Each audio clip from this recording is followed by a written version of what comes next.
Kita mau buat konten lagi tentang ngaji wayang. Gimana keseruannya? Jangan lupa like dan subscribe channel vlog channel Raden Riko TV. Langsung check it out.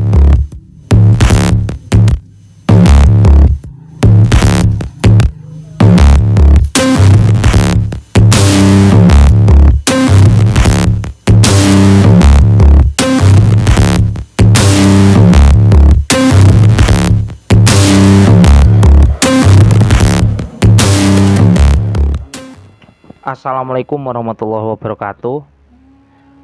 Alhamdulillahirobbilalamin.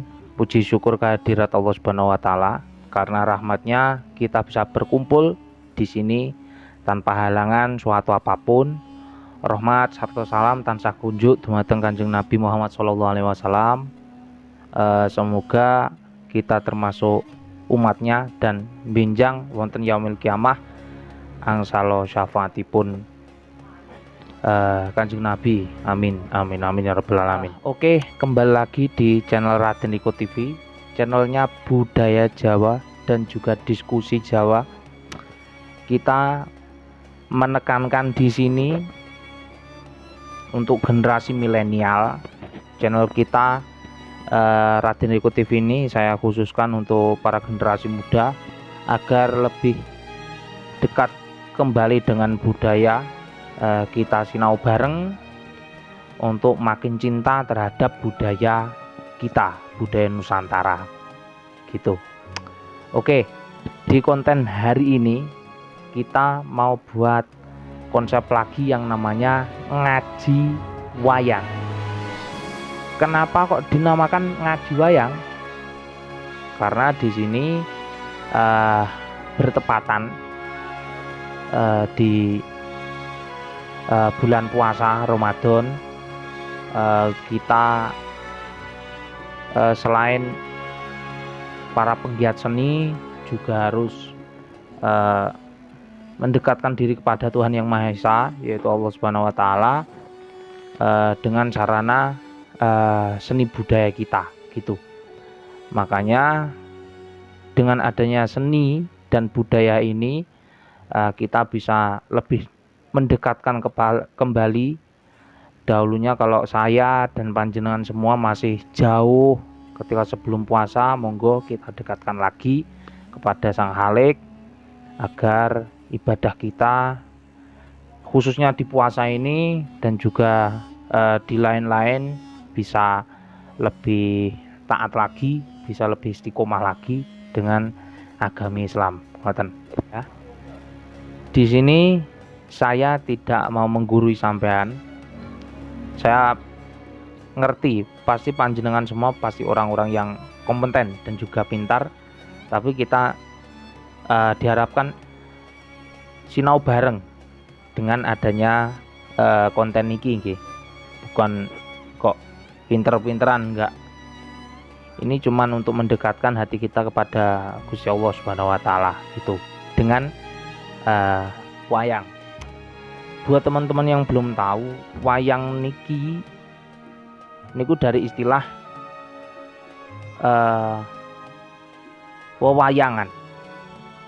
Wewayangan ini artinya adalah bayangan. Lah, konteksnya wayang dalam bayangan niki dulu ketika wayang zaman era dulu niku, wayang niku masih belum sampai ditata sedemikian rupa, ngoten. Tapi wayang niku cuman berupa gambar ataupun karikatur yang dihadapkan dalam satu belencong dilihat dari belakang, ngoten. Lah, wayang niki atau bayangan niki dikhususkan untuk orang-orang zaman dulu itu ataupun para wali untuk mengistilahkan tentang bayangan hidup manusia, ngoten nggih. Kehidupan manusia dari lahir, dewasa sampai ke berujung ajal, ngoten.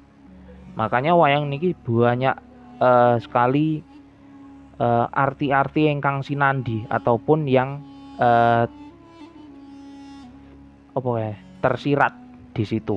Ki Agus Sunyoto juga mengatakan bahwa wayang niku dari asal kata mahyang, untuk beribadah kepada Tuhan Yang Maha Esa. Wayang itu adalah simbol untuk kita itu untuk berhubungan dengan badan metafisik ataupun badan yang tidak wadak, seperti Tuhan Yang Maha Esa ataupun juga leluhur-leluhur ngoten niku. Nah, wayang niki dulu diambil oleh para wali songo dulu ketika abad 14-an sampai 15-an dulu, itu ketika Sunan Kalijogo yang menjadi pencetus utama adanya wayang kulit yang ada yang sampai sekarang ini.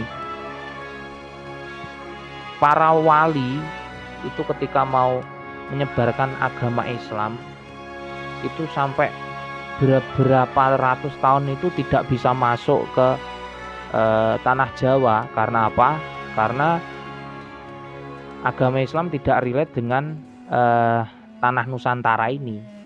Lah, gimana caranya menselaraskan dengan adanya akulturasi? Nah, akulturasi ini dicapai ketika Kanjeng Sunan Kalijogo dan Kanjeng Sunan Kudus, Sunan Muria dan juga lain-lain membuat salah satu benda yang diambil dari kitab Mahabharata Purana, yaitu wayang. Lah, jadinya wayang itu dari sejak dulu itu sudah ada. Cuman bentuknya berbeda dan juga konteksnya kita berbeda, ngoten. Kalau Anda zaman dulu mengatakan bahwa wayang itu dulu itu seperti ini, enggak. Dulu wayang itu menurut literasi yang saya baca itu wayang itu masih berupa gambar yang 2 dimensi sampai ke 3 dimensi. Bisa Anda lihat dari wayang beber, itu salah satu contoh, ngoten. Lah, terkait dengan itu maka disimpulkan pada zaman Kanjeng Sunan Kalijogo itu bukan terciptanya wayang, bukan, tapi wayang menjadi lebih modern lagi, ngoten nggih. Kalau yang saya baca dari literasi itu wayang itu sudah ada itu sejak tahun abad 800-an, ngoten nggih. Tahun 800-an 50-an itu sudah ada. Nah, wayang itu berubah menjadi seperti ini itu ketika Sunan Kalijogo dan juga para wali songo, ngoten. Ini wayangnya Permadi ini. Nah, Kanjeng Sunan Kalijogo menjadi dalang itu di berbagai tempat, bukan hanya stagnan di satu tempat saja.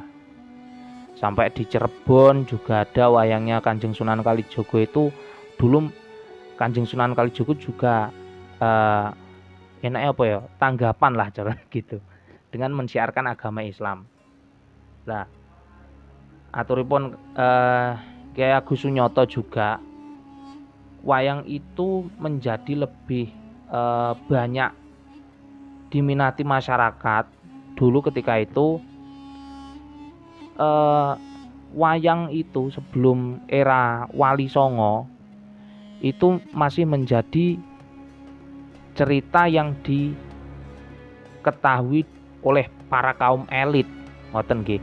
Jadinya wayang niku dulu niku masih belum diketahui oleh para kawula ataupun para orang-orang yang di kasta rendah, ngoten. Lah, Kanjeng Sunan Kalijogo dan juga kawan-kawan menerjemahkan wayang niki dan dibuatlah bentuk seperti ini, digelar di pendopo Masjid Demak Bintoro. Nah, lakonnya awalnya dulu niku katanya niku adalah lakon Dewa Ruci. Ketika lakon Dewa Ruci niki dilakukan, pagelaran itu ketika ada di Serambi Masjid Demak Bintoro ketika dulu itu para kawula niku podo excited ataupun bersemangat karena apa? Melihat dari segi alunan musiknya. Alunan musiknya gamelan dulu niku belum lengkap. Cuman ada gong, kendang, rebab. Cuman itu sih dan juga kenong. Bisa Anda lihat di wayang beber. Wayang beber Kedirinan itu gamelannya masih sangat sederhana sekali, ngoten. Ketika itu dikembangkan lagi. Ada yang gamelan Bunang dari Kanjeng Sunan Bunang sendiri, ada juga saron, ada demung, ada peking, ada gong, ada juga selentem. Lah, masyarakat semakin tertarik karena alunan suaranya menjadi lebih bagus, ngoten. Lah, ketika para orang-orang yang belum menganut Islam dulu itu mau nonton wayang itu harus ke kolam ataupun Blumbangan dulu. Dhisik ning Blumbangan dhisik, jawane ki wudu, ngoten. Tapi orang-orang zaman dulu itu belum ngerti. Sampai ketika itu sesudah mereka mensucikan diri, sudah itu baru tiketnya untuk menonton wayang itu dengan cara membaca kalimat syahadataini, yaitu asyhadu alla ilaha illallah wa asyhadu anna muhammadar rasulullah. Lah, dalam aturipun para kiai juga mengatakan bahwa Islam itu ketika Anda itu sudah melafalkan kalimat syahadat asyhadu alla ilaha illallah wa asyhadu anna muhammadar rasulullah. Ketika itu orang-orang berduyun-duyun dan mengucapkan kalimat tauhid itu dan otomatis mereka menjadi Islam, tapi dengan tidak diketahui. Itu adalah penyebaran Islam secara sembunyi-sembunyi, tapi adalah ide bagus dari para wali, ngaten. Lah, pangapunten kalau ada kurang dan lebih atur kawula. Jangan lupa like dan subscribe channel kula, channel Raden Liko TV. Billahi taufiq wal hidayah. Wal inayah. Wassalamualaikum warahmatullahi wabarakatuh. Lanjut di episode selanjutnya. Dadah.